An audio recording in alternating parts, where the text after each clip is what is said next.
Hey guys, what's up? Baller here. We are now on the second game of this March 19, 2022 NBA Game Day. We got this game Dallas Mavericks with a record of 43 and 27, visiting Charlotte Hornets with a record of 35 and 35. The game will be at 7 o'clock p.m. Eastern Time, so that's going to be 7 o'clock a.m. here in Manila. I'm just inviting everyone who have not subscribed yet to our YouTube account or YouTube channel, Baller. Please click on the subscribe button below. At the same time, hit on the bell logo. That way, automatically, you guys will be receiving notifications whenever new videos are uploaded. All right. So let's take a look at the standings first before we talk more about these two teams. Starting with Charlotte Hornets, they're actually at number 10 right now in the East. So they're actually trying to hold on to that. If possible, they would also want to improve to number 9 just to make sure that the number 11 and 12, who are the Knicks and the Wizards, won't be able to chase them. For the last 10 games, the Hornets have won 6, so they're actually doing well. At the same time, approaching this game, the Charlotte Hornets have won 3 straight. Now, for Dallas Mavericks, they are at number 5 in the Western Conference. For their last 10 games, they have won 8. So, man, Dallas is really looking solid and looking, consistent. It's just that approaching this game, they're coming off a loss, and that was their loss against the Philadelphia 76ers last night. Right, so in this game, Charlotte Hornets, they would have the home court advantage. At the same time, they would have the advantage in terms of fatigue because Dallas Mavericks, they just played against Philadelphia 76ers last night, while the Charlotte Hornets, they were at home and they actually had the rest day. So they are well rested approaching this game. While in terms of momentum, we got to give it to Dallas Mavericks, even though both teams are actually winning. Dallas Mavericks have won more games for their last 10 games.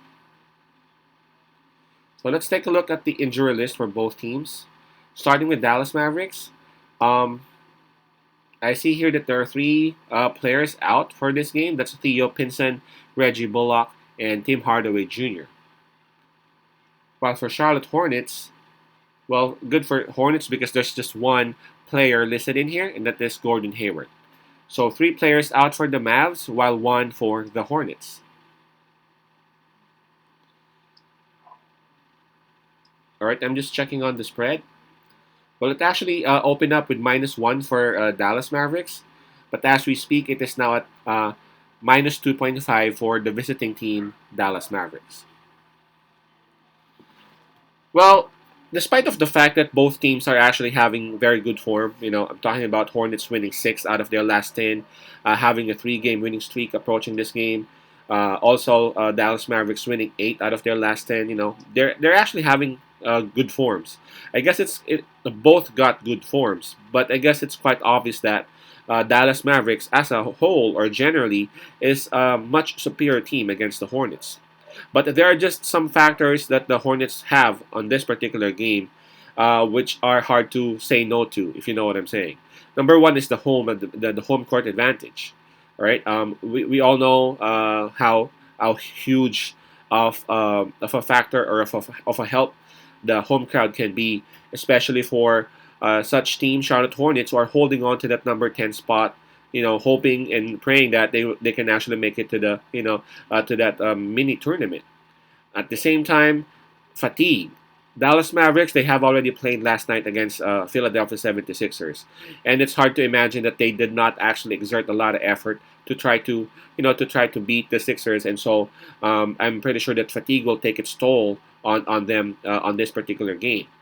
And while Charlotte Hornets, they're actually well rested, and again, they are at home. So those 2 factors are actually huge factors for the Hornets. I understand that the Mavs got a lot of dangerous weapons. Of course, that's obvious. There's Luka. Now they got Dinwiddie as well. Of course, Brunson is also helping out. But for the Hornets, we all know that the Hornets is a very good offensive type of a team, while Dallas Mavericks is a two-way. They are a very good defensive team as well. But for the Hornets, I'm not sure if you guys watched their last game. That was against Atlanta Hawks. They actually defeated Atlanta Hawks, and they actually minimized Trae Young's damage to just 9 points. Man, I'm not sure, and I don't think they can actually replicate that and give Luka Doncic or allow Luka Doncic to just 9 points. But all I'm trying to say is that I think Charlotte Hornets is also starting to learn how to play defense well. If they can also do the same shit with Luka, try to minimize what Luka can do, try to minimize what Dinwiddie can do, then they have a very good a chance in this game. Plus Harrell, they have to maximize Harrell. Harrell had 20 points their last game. I'm pretty sure he's still pumped up on this game. They should actually set him up. They should actually look for him. My pick on this one would be Charlotte Hornets with a plus 2.5. I think that this one would be close, and if so, then indeed the plus 2.5 for Charlotte Hornets will be a good pick. Hornets plus 2.5. Charlotte plus 2.5. Peace out. Pasay love and God bless.